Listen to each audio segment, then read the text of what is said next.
পাল বংশের শ্রেষ্ঠ রাজাকে? ধর্মপাল। ধর্মপাল পাল বংশের শ্রেষ্ঠ রাজা। গোপালের পরে বঙ্গদেশের সিংহাসনে আসীন হন ধর্মপাল। ধর্মপাল বৌদ্ধ ধর্ম প্রসারে যে মন্দির স্থাপন করেন, 107 মন্দির সম্পন্ন বিক্রমশিলা বৌদ্ধ বিহার, পাহাড়পুরের সোমপুর বিহার, ময়নামতি বিহার ইত্যাদি।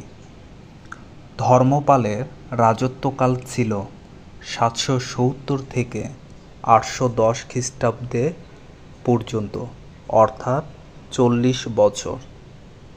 নওগাঁ জেলার পাহাড়পুরে অবস্থিত সোমপুর বিহার এর প্রতিষ্ঠাতা ধর্মপাল। ধর্মপাল হল নওগাঁ জেলার পাহাড়পুরে অবস্থিত সোমপুর বিহারের প্রতিষ্ঠাতা। লউসেন হল রাজা দেবপালের সেনাপতি।